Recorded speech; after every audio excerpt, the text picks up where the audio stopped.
శ్రీ వెంకటేశ్వర ఆలయం వద్ద ఘనంగా బతుకమ్మ సంబరాలు.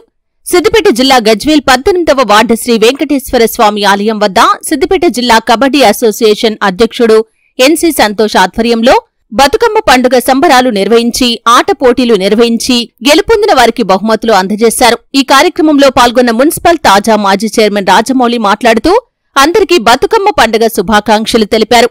ఆడపడుచులు సంతోషంగా జరుపుకునే బతుకమ్మ పండుగకు విశేషమైన ప్రాముఖ్యత ఉందని, ప్రపంచంలో అందరూ పువ్వులతో దేవతలను పూజిస్తే ఆ పువ్వులని దేవతలుగా పూజించే గొప్ప సంస్కృతి తెలంగాణలో ఉందని, ఇక్కడ అత్యంత వైభవంగా బతుకమ్మ పండుగ సంబరాలు నిర్వహించడం అభినందనీయమని అన్నారు. ఈ కార్యక్రమంలో పురోహితులు శేషం శ్రీనివాసాచార్యులు, పద్మశాలి సంఘం పట్టణ అధ్యక్షుడు రాజారాం, శ్రీ వెంకటేశ్వర స్వామి ఆలయ కమిటీ సభ్యులు, మహిళలు, చిన్నారులు, యువకులు తదితరులు పాల్గొన్నారు.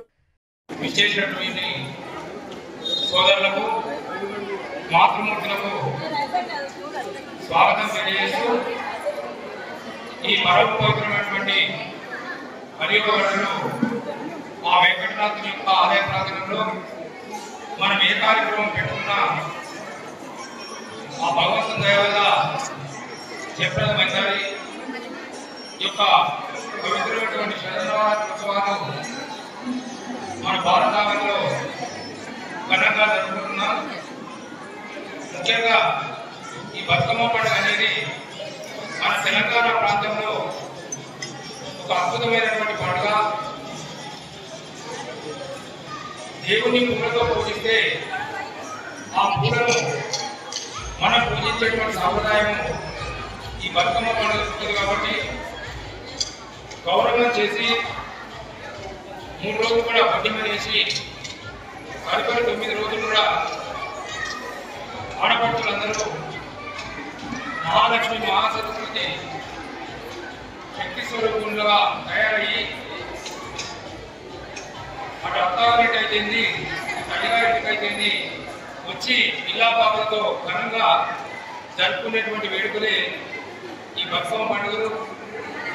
తర్వాత చివరి రోజు సదల బతుకమ్మ, ఆ రోజు మర్నాడు దసరా వేడుకలు జరుపుకుంటాం. కాబట్టి ఈ యొక్క దసరా పండుగ ఉత్సవాల్లో గత 5 రోజుల్లో కూడా ఆ త్రిశక్తి స్వరూపిణి యొక్క అమ్మవారి శరణవరాత్రి ఉత్సవాల్లో ఒక్కొక్క రోజు ఒక్కొక్క అవతారంగా అమ్మవారిని పూజిస్తూ మనమందరం కూడా భక్తి ప్రపత్తులతో పూజలు చేసుకుంటున్నాం.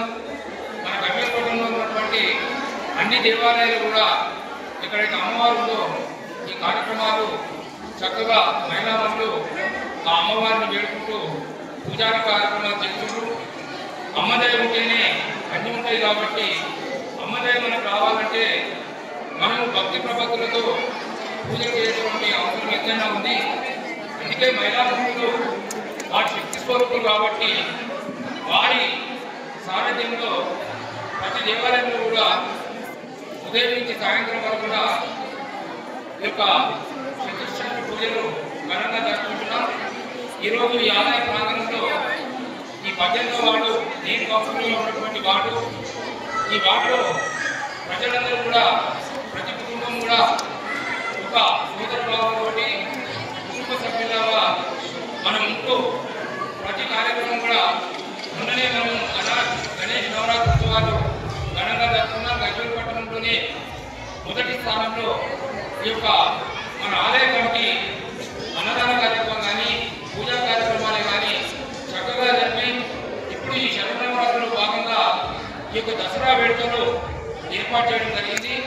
ముఖ్యంగా ఈ వినాయక కమిటీ ముఖ్యంగా బ్రహ్మశ్రీ శేషం శ్రీనివాసాచార్య గారి నేతృత్వంలో ఈ ప్రాంగణంలో ఇవి జరుపుకోవడం జరుగుతుంది. ఈ కార్యక్రమానికి వచ్చినటువంటి వేదికమైన ఉన్నటువంటి మిత్రులందరూ కూడా పేరు పేరున ధన్యవాదాలు. అలాగే ఈ కార్యక్రమాన్ని ఏర్పాటు చేసినటువంటి ఎఫెక్ట్ మిత్రులు సంతోష్, వారి మిత్రబృందము, అలాగే వినాయక మండలి సభ్యులు, ఈ వార్డు మహిళలు అందరూ కూడా నా హృదయపూర్వక నమస్కారాలు తెలియజేస్తూ ఈ బతుకమ్మ వేడుకలు ఇంత ఘనంగా జరపడానికి సిద్దిపేట నుంచి వచ్చినటువంటి సోదరిమణులు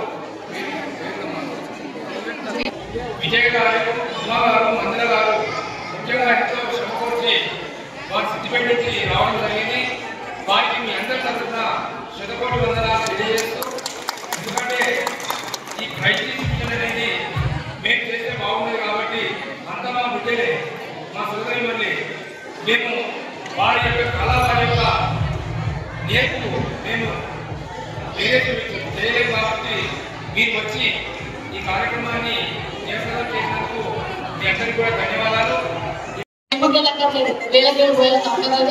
చాలా సన్నగా నాజుగా అయిపోతాం. ఆరోగ్యము, ఆనందము, భక్తి భగవంతునికి ఇష్టమైనటువంటి మనం చేసే పూజలలో రాజోపచారాలు ఉంటాయి. రాజోపచారాల్లో స్వామికి నృత్యం చాలా ఇష్టం. మరి స్వామివారి పేరు మీద కూడా నృత్యాలు మనం నేర్చుకుంటే బాగుంటుంది. అట్లా మనము కళను ముందు తీసుకెళ్లే వాళ్ళం అవుతాం. అలాగే కళాకారులను కూడా మనం ప్రోత్సహించి కళను బతికించిన వాళ్ళం కూడా అవుతాం. ఆ విధంగా అవకాశం ఉంటే చేయవలసిందిగా ఈ సంస్థ వారిని, సంతోష్ గారిని కూడా కోరుతూ మరి మా పైన ఒక 3 రకాలైనటువంటి పరువులు పెట్టారు. ఒకటి బతుకమ్మను సెలెక్ట్ చేయడం, 1, 2, 3. అలాగే చక్కటి వేషధారణ, ఇక చాలా కష్టమైన పని. అందరూ చక్కటి వేషధారణలో చాలా బాగున్నారు. ఇగో అందరు అమ్మవారు, ప్రతి స్త్రీ కూడా అమ్మవారి రూపము, అమ్మవారు అందరూ అమ్మవారులానే ఉన్నారు. ఇక చాలా కష్టం కాబట్టి ఇక మేము ఏం చేసినా కూడా మీరు యాక్సెప్ట్ చేయాలి. ఎవరైతే మనకు ఒక అమ్మకు వచ్చింది అనుకోవాలి. మూడవది పాటల్లో కూడా అందరు బాగా పాడారు. వీళ్ళు బాగా వాడలేదు అంటే ఇప్పుడు మమ్మల్ని గజ్వేల్ ఆడలేదు, పాడేది అందరు.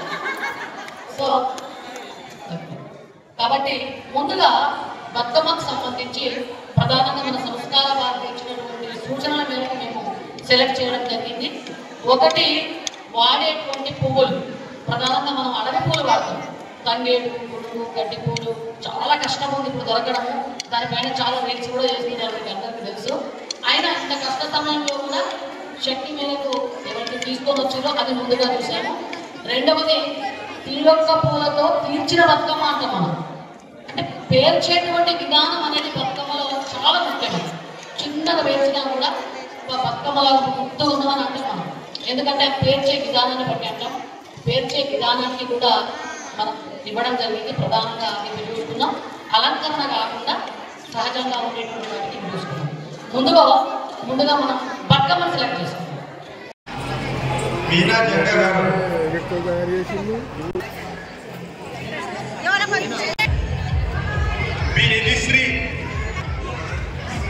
మంచిగా చూడు విద్యా గారు, విద్య, సంజన సిస్టర్